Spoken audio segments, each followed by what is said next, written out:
Hi, I'm Andrew Mitchell. Today we're going to talk about the FBAR, or the Foreign Bank Account Report. The FBAR had an update this year. It's now changed its name. It used to be called Form TDF 90-22.1. Now it's FinCEN Form 114. And one of the major changes is that the form must be electronically filed. You used to file it by paper, but now it's filed electronically through the FinCEN website. The purpose of the FBAR is to file information about U.S. citizens and U.S. individuals that have foreign bank accounts, foreign brokerage accounts, foreign mutual funds, foreign insurance policies, annuity policies. It's kind of unclear. Sometimes foreign pensions maybe should be included, and sometimes maybe they don't need to be included. If it were a pension that's similar to a 401k or an IRA, it's a foreign comparable to one of those two, I would go ahead and include those types of accounts on the FBAR. So in order to get to the FBAR, if you go to Google, type in FinCEN Form 114, you'll come up with search results, and you want the search result that says File Individual FBAR FinCEN Form 114. If you click on the first link, it'll get you there, but it's a little bit convoluted to get there. So you really want File an Individual FBAR.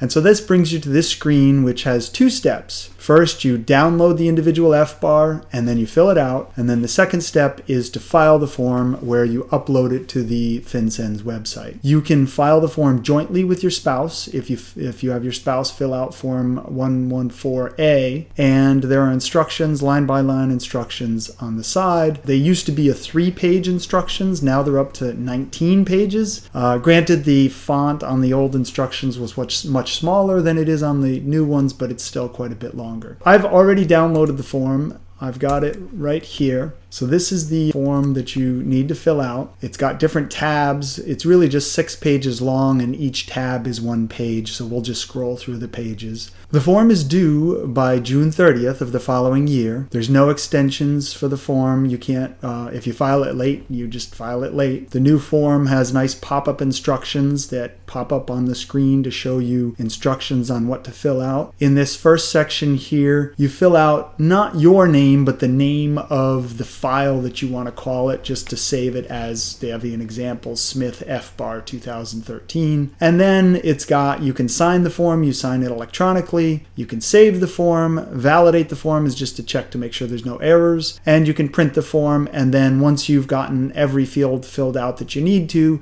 you're ready to file the form, and that'll turn green when you're ready to file. One of the nice new features of the form is that you now have this drop-down box to give explanations as to why you filed late. You forgot to file, you didn't know you had to file, you thought your account balance was below the reporting threshold. There's a lot of good different reasons, including just an other that then creates a box for you to put in your own explanation as to why you didn't complete the form on time. So it's okay to file a late form, and hopefully the IRS won't impose the penalties. Going on to page 2, top of page 2, you put in the year that the form is applicable to. If it's an amended form, you check the amended box, and then you put in just basic filer information: name, what type of filer it is, an individual, their identification number, date of birth, address, either an interest in more than 25 accounts or signature authority over more than 25 accounts. You X that here, and you don't need to fill out parts 2, 3, or 4.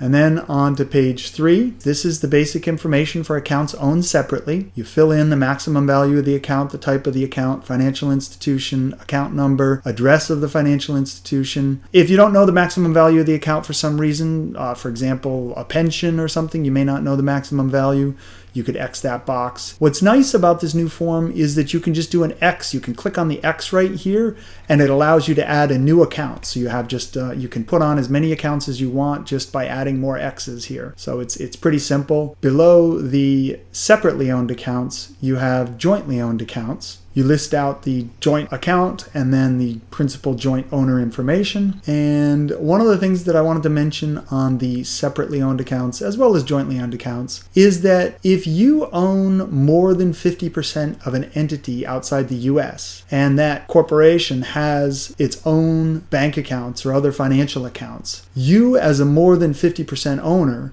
are deemed to have a financial interest in the accounts owned by the foreign entity. So even if you don't have signature authority over that foreign entity's accounts, you are deemed to have a financial interest in the accounts, and you need to include those accounts in this section here.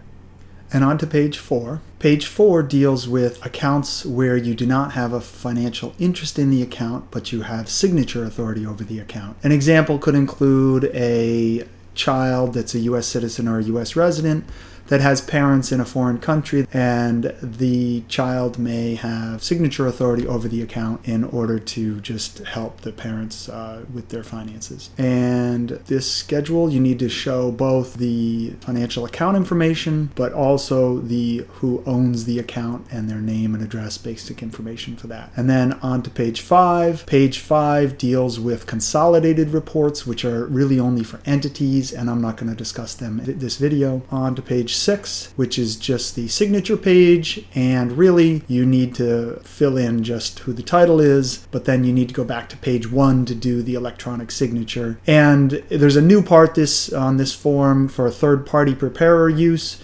If there is a third party, then you check the box. If a CPA prepared the form, then they would check that box and fill in their basic information here. So that's it. That's the end of the FinCEN Form 114 for the FBAR.